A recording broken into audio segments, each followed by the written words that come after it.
크게 아멘으로 화답합니다. 할렐루야. 따라하시겠습니다. 가치를 아는 믿음. 가치를 아는 믿음, 이런 제목으로 말씀 전합니다. 지난주 재앙과 관련하여 일본 역사 이야기를 했습니다. 지난주 설교를 못 들으신 분은 오늘 설교 후반의 맥락을 온전히 이해하는 데 어려움이 있습니다. 따라서 지난주 설교를 열람하시기 바랍니다. 성경에서 가치를 담은 중요한 것이 있습니다. 다름 아니라 땅입니다. 이 땅에서 하나님은 인간 역사를 시작하셨습니다.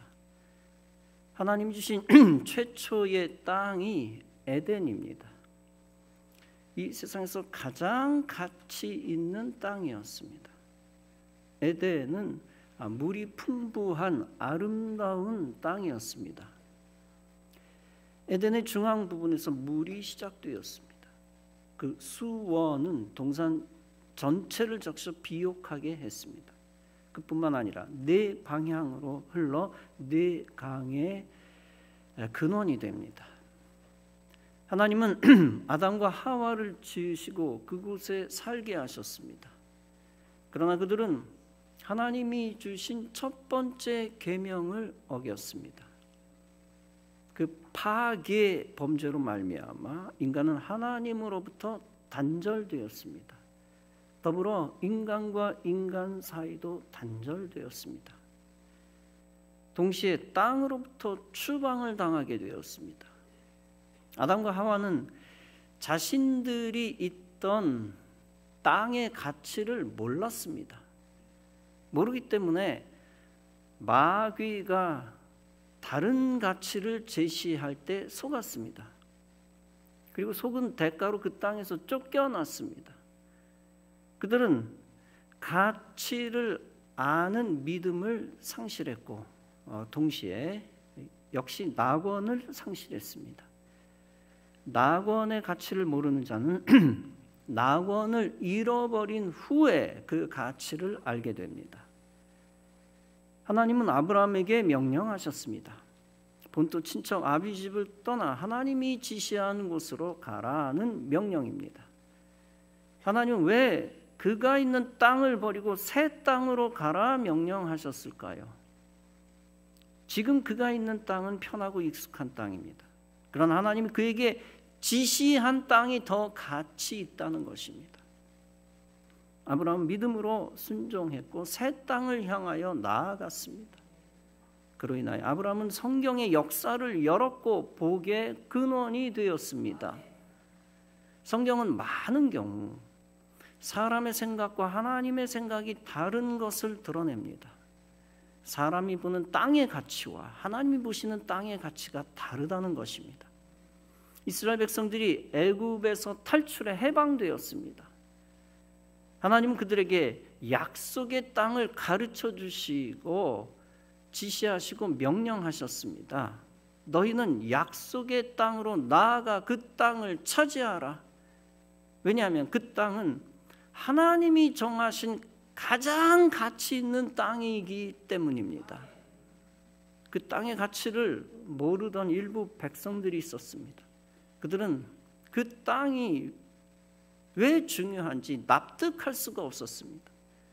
따라서 그 땅으로 가라는 하나님의 명령에 불순종했습니다. 더 가치 있는 땅으로 움직이지 않았습니다. 그렇게 거부하며 불순종한 자들은 형벌을 받아 멸망했습니다. 당연히 가치 있는 땅을 얻지 못했습니다. 반대로 그것을 아는 자는 더 가치 있는 땅으로 움직였습니다. 하나님의 명령에 순종했고 가치 있는 땅을 얻었습니다. 여호수아와 갈렙이 대표적인 사람입니다. 본문은 말씀합니다. 여호수아와 갈렙이 이스라엘 자손의 온 회중에게 이르되 우리가 두루 다니며 정탐한 땅은 심히 아름다운 땅이라. 그러면서 계속 말합니다. 여호와께서 우리를 기뻐하시면 우리를 그 땅으로 인도하실 것이다. 그 땅은 젖과 꿀이 있는 땅이다. 하나님은 이 두 사람을 기억하셨습니다. 그리고 장차 이 두 사람만 가나안 땅에 들어가게 하셨습니다. 이 여호수아와 갈렙만이 가나안 땅에 들어갈 특권을 얻은 이유가 무엇입니까? 그들은 약속의 말씀을 믿었기 때문입니다. 하나님이 지시했던 땅이 가치 있는 땅이라고 믿었기 때문입니다. 그 믿음에 따라 그들은 가나안 땅을 믿음으로 긍정적으로 보았습니다. 그래서 그 땅은 심히 아름다운 땅이라고 선포했습니다. 그런데 과연 그 땅이 사람 보기에 심히 아름다운 땅이었습니까? 그들이 말한 대로 실제 젖과 꿀이 흐르는 땅이었을까요? 사실은 당장 눈으로 보기에 척박한 땅입니다. 거기에 사는 가나안 족속은 무시무시합니다. 문자적으로 땅에 우유나 꿀이 강같이 흐르지는 않았습니다.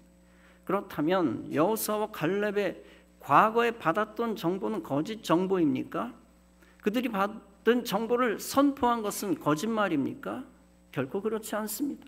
그들의 선포는 하나님이 말씀하신 가나안 땅이 가치 있다는 것입니다. 그 어떤 땅보다도 가치 있는 땅, 그 땅인 것을 믿겠다는 것입니다. 이미 출애굽기 3장에서 하나님은 말씀했습니다. 내가 내려가서 그들을 애굽인의 손에서 건져내고 그들을 그 땅에서 인도하여 아름답고 광대한 땅, 젖과 꿀이 흐르는 땅, 곧 가나안 족속, 헷 족속, 아모리 족속, 브리스 족속, 히위 족속, 여부스 족속의 지방에 데려가려 하노라. 당장 젖과 꿀이 흐르는 땅이 아니었습니다. 그러나 그들은 믿음으로 미래에 흐를 젖과 꿀을 보았습니다. 실제 땅 위에 젖과 꿀이 흐른다는 뜻이 아닙니다. 그러나 그 땅은 영적으로 보면 눈으로 보는 것과 다르다는 것입니다. 영적으로는 다른 지역과 비교할 수 없이 가치 있는 땅이라는 것입니다. 그리고 실제 하나님이 역사하시면 장차 비옥한 땅으로 바뀐다는 것입니다. 하나님 역사하시면 저주의 땅도 축복의 땅으로 바뀐다는 것입니다. 실제 가나안 땅은 가능성이 가득한 땅이었습니다. 목축을 통해 젖을 많이 얻을 수 있는 땅이었습니다. 산과 나무, 꽃 등에서 실제로 꿀을 많이 얻을 수 있는 땅이었습니다. 그들은 믿음으로 접근하니까 보는 것이 달라집니다. 지금 당장에는 거기에 대적 가나안 족속이 살고 있습니다. 가나안은 아직 그들에게 주어진 선물은 아닙니다. 그러나 약속의 축복을 믿고 보니 가나안은 놀라운 하나님의 선물이었습니다. 하나님의 계획 속에서 반드시 그들에게 주어질 선물이었습니다. 영적인 차원에서 중요한 것이 있습니다. 하나님의 계획에 변경이나 차질이 절대 없다는 것입니다. 결코 약속의 땅으로 전진하라는 하나님의 뜻에 후퇴가 없다는 것입니다.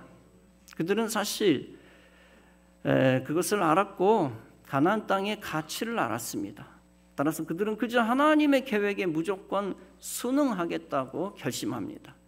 결국 그들은 이 이스라엘 2세대와 함께 가나안 땅에 들어갑니다. 그리고 그곳에 하나님 나라의 전초 기지를 만듭니다. 가나안 땅은 요단강과 지중해 사이에 있는 작은 땅입니다. 그리고 사해 서편에 있는 작은 땅입니다. 예루살렘과 베델이 있는 땅입니다. 그 땅을 이스라엘 지파들이 나누어 가졌습니다. 그 후 다윗과 솔로몬 시대 이스라엘 왕국이 되었습니다. 오늘날 이스라엘이라는 나라가 그 땅을 가지고 있습니다. 이스라엘 땅은 그다지 크지 않습니다.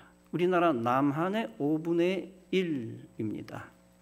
경상북도와 대구를 합친 정도밖에 되지 않습니다. 그러나 지구상에서 가장 중요한 땅입니다. 왜냐하면 성경에서 가장 중요한 땅이기 때문입니다.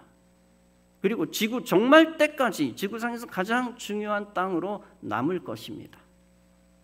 기독교와 유대교가 시작된 땅이며 역사의 완성이 성취될 땅입니다. 왜냐하면 고대에도 약속의 땅이었으며 미래에도 약속의 땅이기 때문입니다. 따라서 그 땅이 지구상에서 가장 중요한 땅입니다. 영적으로 가나안은 첫째, 영원한 생명 있는 천국을 의미합니다. 성도들이 가야 할 영원한 고향 천국입니다. 따라서 성도들은 천국을 가장 가치 있게 여겨야 합니다. 그리고 오늘날 영적으로 가나안은 둘째, 하나님이 약속한 땅들입니다. 그 땅을 역사 속에서 성도들에게 주셨습니다.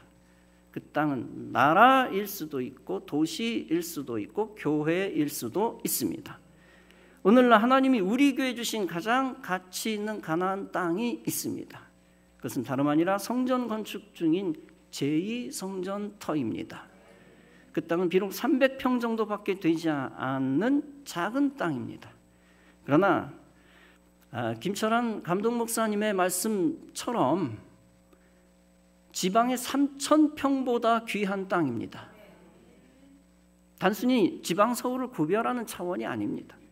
우리의 성전터는 우리의 도시를 성시화시키는 영적인 가나안 땅입니다. 더 나아가 우리나라를 신본주의 기독교 나라로 만드는 가나안 땅입니다. 그러므로 우리는 그 가나안의 가치를 알고 가나안을 향하여 전진해야 합니다. 그러면 하나님 기뻐하시고 그 가나안의 약속의 성전을 허락하실 것입니다. 그리고 그 성전을 통하여 하나님이 영광을 받으실 것입니다. 본문에서 여호수아와 갈렙은 미래의 모든 가나안을 예표적으로 고백합니다. 여호와께서 우리를 기뻐하시면 우리를 그 땅으로 인도하여 들이시고 그 땅을 우리에게 주시리라. 이는 과연 젖과 꿀이 흐르는 땅이니라. 성도가 가나안을 가치 있게 여기면 하나님이 기뻐하신다는 것입니다. 그리고 하나님이 은혜를 베풀어 성도에게 가나안을 주신다는 것입니다. 백성들이 어디까지 도착했을 때 정탐꾼들이 가나안 땅을 정탐했습니까? 가나안 땅에 들어가기 직전에 있었던 가데스 바네아라는 곳입니다. 가나안 땅 진입까지는 일주일도 안 되는 거리입니다. 그런데 그곳에서 백성들이 가나안 땅을 가치 없게 여기고 모세를 거부했습니다. 하나님은 가치를 모르는 백성을 징계하십니다. 그럼 그들에게 하나님은 가나안 땅 입성 자격을 주시지 않습니다. 그리고 하나님 그들을 교란시켜 다시 광야로 유턴시키십니다. 가데스 바네아에서 출발시켜 38년 동안 다시 광야로 굴리셨습니다. 즉 이스라엘 백성들이 가나안 코앞까지 왔다가 40년 가까이 헤맨 것입니다. 하나님 그렇게 하신 이유가 무엇입니까? 가나안의 가치를 몰랐던 이스라엘 1세대 장정을 징계하시기 위함이었습니다. 그들의 수명을 광야에서 끝내기 위함이었습니다. 그리고 2세대를 성장시켜 2세대만 가나안에 입성시키기 위함이었습니다. 이것은 영적인 교훈을 줍니다. 즉 약속의 땅 코앞에서 인생과 또 민족의 운명이 갈라진다는 것입니다. 하나님이 축복의 대상과 징계의 대상을 거기서 나누신다는 것입니다. 즉 약속의 땅에 대한 영적 가치를 아는 신자들은 복을 받는다는 것입니다. 반대로 그 약속의 땅이 축복임을 모르는 자는 복을 받지 못한다는 것입니다. 감사하게도 우리 성도들이 알고 믿고 있는 것이 있습니다. 그것은 하나님이 주신 성전터 약속의 땅이 축복이라는 사실입니다. 따라서 온 성도들이 지금 한마음 한뜻 되어 그 땅으로 전진하고 있습니다. 함께 힘을 다하여 성전 이전을 위해 기도하고 헌신하고 있습니다. 하나님 그런 여러분에게 그 약속의 땅에서 복을 주실 것입니다. 그리고 그 약속의 땅에서 하나님이 여러분을 통해 큰 영광을 받으실 것입니다. 그런 놀라운 일을 위해 필요한 것이 있습니다. 그것은 약속의 땅을 향하여 갈 때에 두려워하지 않는 것입니다. 그런 차원에서 본문은 말씀합니다. 다만 여호와를 거역하지는 말라. 또 그 땅 백성을 두려워하지 말라. 그들은 우리의 먹이라. 그들의 보호자는 그들에게서 떠났고 여호와는 우리와 함께 하시느니라. 그들을 두려워하지 말라. 이전에도 사실 많은 두려운 일이 있었습니다. 가나안 땅에 있던 영적인 대적, 알박기 가구가 꽤 오랫동안 우리를 괴롭혔습니다. 그러나 우리 성도들은 두려워하지 않고 팀을 짜서 기도했습니다. 담임 목사도 여리고성을 돌듯이 믿음으로 그 터를 여러 번 돌았습니다. 그리고 조바심 내지 않고 두려움 없이 인내하며 하나님의 때를 기다렸습니다. 그때 하나님은 인내의 열매를 허락해 주셨고 그 땅을 우리에게 주셨습니다. 코로나 시대 대부분의 교회들이 많이 쇠퇴했습니다. 건축을 시작하려 했던 교회들이 시작조차 하지 못하고 멈추었습니다. 교세가 줄었고 교회가 약해졌으니 어렵다는 것입니다. 자재값이 2배 가까이 올랐으니 불가능하다는 것입니다. 그러나 하나님 우리 교회에 두려움을 이기는 믿음을 주셨습니다. 그 믿음으로 여러분들은 두려워하지 않고 한 마음으로 전진하고 있습니다. 두려움에 굴복하지 않는 믿음을 주님께서 기뻐하셨습니다. 따라서 주님은 지금 성전 이전 건축의 40% 정도 완성시켜 주셨습니다. 앞으로 두려움 없이 헌신하며 나아가면 주님이 필요한 것을 채우실 것입니다. 출애굽기 12장에서 말씀한 바 있습니다. 여호와께서 애굽 사람들에게 이스라엘 백성에게 은혜를 입히게 하사 그들이 구하는 대로 주게 하심으로 그들이 애굽 사람의 물품을 취하였더라. 하나님이 역사하시니까 애굽이 이스라엘에게 물자를 주었다는 것입니다. 몸뚱아리만 내보내는 것이 아니라 엄청난 물자를 주었다는 것입니다. 하나님은 빈털터리로 이스라엘 백성들을 해방시키신 것이 아니었습니다. 광야로 해방시키실 때 필요한 물질적 은혜를 함께 주셨습니다. 이처럼 가나안으로 진군하는 우리 교회를 하나님께서 사지로 내몰지 않으실 것입니다. 우리가 두려움 없이 전진할 때 물질적 복을 주실 것입니다. 약속의 땅의 가치를 알고 두려움 없이 생명을 걸 때 은혜를 주실 것입니다. 따라서 두려움 없이 전진하는 마음, 이것은 가나안에 들어갈 자격입니다. 여러분, 하나님이 주신 가나안 땅은 작은 땅일지라도 무한대의 가치가 있습니다.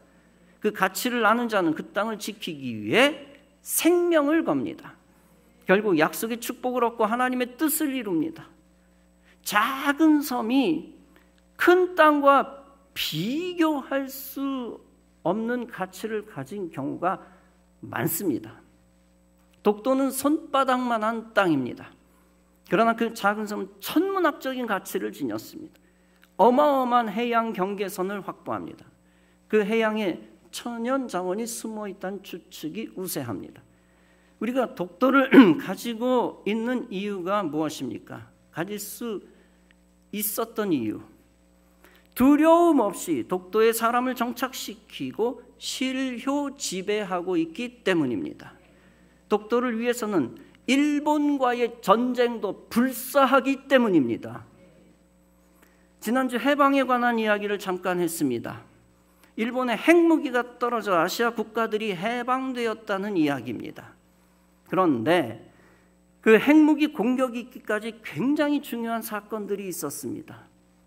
그것은 다름 아니라 태평양에 있는 여러 작은 일본 섬을 탈환한 것입니다. 오키나와는 제주도보다 작은 섬입니다. 오키나와 전체 군도는 합치면 크겠지만 주도는 제주도보다 작다. 그런데 그 섬을 얻기 위해 미군이 생명을 걸었습니다. 전사자가 1만 3천 명이고 부상자가 3만 7천 명입니다. 그곳에서 일본군 10만 명을 전멸시키다가 그 엄청난 희생을 치른 것입니다. 오키나와 주민의 4분의 1, 12만 명이 사망했습니다. 코딱지만한 이오지마 섬을 얻기 위해 미군 7천 명이 죽고 2천 명이 부상당했습니다. 그 깨알 같은 섬을 위해 항공모함 한 척이 침몰했습니다. 그리고 2대 항공모함이 파괴되었습니다. 그 외 섬들에서도 많은 미군들이 죽었습니다. 한국전에서 죽은 3, 4만 명의 미군들의 수와 비교하면 경이로운 희생입니다. 그 작은 섬들의 천문학적인 전술적 가치 때문입니다. 그 가치를 알기 때문에 미국 젊은이들의 피를 거기다 다 쏟아부은 것입니다.